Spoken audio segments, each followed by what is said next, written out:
नमस्कार दोस्तों, जय माता दी, जय भोले की। कैसे हैं आप लोग? दोस्तों, आज हम ले चलते हैं आपको एक बहुत सुंदर से एडवेंचर ट्रैकिंग की स्टोरी है हमारी। और यहाँ से हम आपको लेके चलते हैं। तो दोस्तों, ये कोई आम सफ़र नहीं है। ये उस ऊंचाई का कदम आपको सामने दिखाई दे रहा है जहाँ रास्ते ख़त्म हो जाते हैं और हौसले शुरू हो जाते हैं। हिमालय के बर्फ़ के ढके हुए ये जो शिखर हैं, जहाँ हर सांस एक चुनौती है और हर कदम एक जीत है।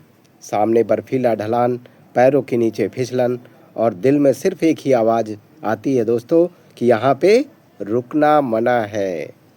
जहाँ मोबाइल का नेटवर्क नहीं चलता, लेकिन जज्बा फुल सिग्नल में आता है। जब हवा चेहरे चाबुक बनकर पड़ती हैं, तब पता चलता है कि एडवेंचर आराम में नहीं, संघर्ष में होता है। तो दोस्तों, खड़ा होकर के ट्रैक ऊपर आसमान को नहीं देखता, जो नीचे खुद को देखता है कि मैं यहाँ तक कैसे पहुँचा हूँ। तो दोस्तों, और जब शिखर पर आखिरी कदम पड़ता है तो थकान नहीं, बस एक एहसास होता है कि वाह, काश मैं भोले शंकर के आशीर्वाद से मैं अभी तक जिंदा हूँ। तो दोस्तों, भारी सांसों से आवाज़ें, यहाँ पे बूट्स और पैरों पे पड़ते हुए जूतों की आवाज़ें, ये सब बहुत अच्छा लगता है। तो दोस्तों, इस तरीके से हिमालयन की जो एक खूबसूरती होती है, वो चार चांद लगाती है इस ट्रैकिंग के सफ़र पे। तो दोस्तों, आज हम चलते हैं यहाँ से लगभग 140 किलोमीटर दूर और दिल्ली से लगभग 390 किलोमीटर दूर मुक्तेश्वर की हसीन सी वादियों में। इन हसीन वादियों में बस एक सांस लेना ही अपने आप में 100 सांसों के बराबर हो जाता है। तो यहाँ से जो सुंदर हसीन वादियाँ दिखाई देती हैं, वो उन मेट्रो सिटी में कहाँ है नसीब होती हैं। दोस्तों, सेहत के हिसाब से देखा जाए तो ट्रैकिंग हमारा बहुत पुराना एक कल्चर है और हमारे पूर्वज अमूमन 55-60 साल के बाद अपना एक आश्रम, गृह आश्रम छोड़ करके वृद्ध आश्रम की ओर पलायन करते थे। तो उसका हमारा एक ही मोटिव होता था। बहुत ही हमारे पूर्वजों ने एक साइंटिफिक रीज़न से अपने पूरे लाइफ के पड़ाव को उन्होंने सिस्टमेटिक किया। तो उसी पड़ाव की ओर जब वो चलते हैं 55-60 किलोमीटर के ट्रैकिंग मार्ग पे, तो उसमें उनकी फिजिकली, मेंटली और भगवान के प्रति जो आस्था होती है, वो और गहरी होती चली जाती है। तो ऐसी गहरी आस्था और कहाँ देखने को मिलेगी। तो दोस्तों, ऐसी सुंदर हसीन वादियों में घूमने का अपना अलग ही एहसास होता है। एक बार आप निकल कर के तो देखें कि ट्रैकिंग का ये सुहावना सफ़र कितना हसीन होता है। इसमें कोई हो ना हो, हवाएं हमारे साथ चलती हैं, उनकी आवाज़ें हमें ऐसे लगती हैं जैसे हमारे साथ कोई चल रहा हो।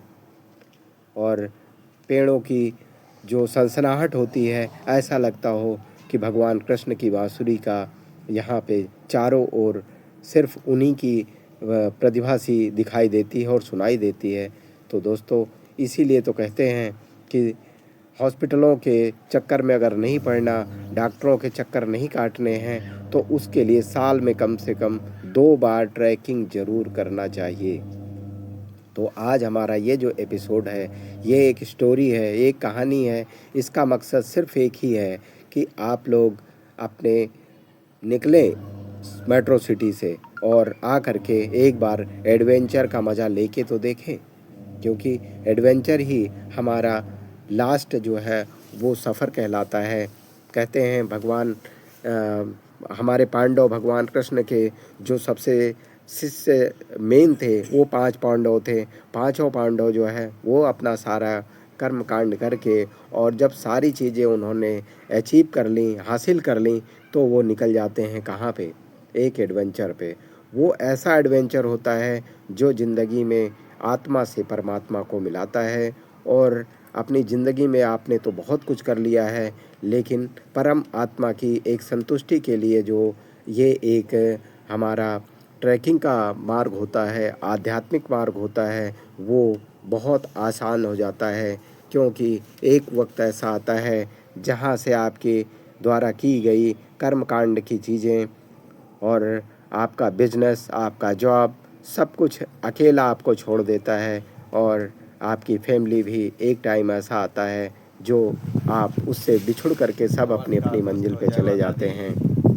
तो दोस्तों, इन सुंदर सी हसीन वादियों में और सुंदर से जो है वो यहाँ के शुद्ध वातावरण में एक बार आप लोग ज़रूर ट्राई करके देखें, तब आपको एहसास होगा कि हाँ, पहाड़ों में और यहाँ पे हिम पे जो हिम पर्वत दिखाई दे रहा है आपको, ये कैलाश पर्वत है और यहाँ पे आपको वो चीज़ें देखने को और एहसास करने को मिलेंगी जो शायद आप मेट्रो सिटी में अपने घरों में रह कर के एहसास नहीं कर पाते। शायद यही कारण है कि हमारे साधु महात्मा जो हैं वो लोग एवरेस्ट या वन कंदराओं में और हिमालय में जा कर के अपनी साधना को अंतिम रूप देने की कोशिश करते हैं, क्योंकि ये रूप ऐसा है जो बहुत सुंदर है। तो दोस्तों, अगर ये आपको अच्छा लगा हो तो लाइक और सब्सक्राइब ज़रूर कीजिए। तो आगे हम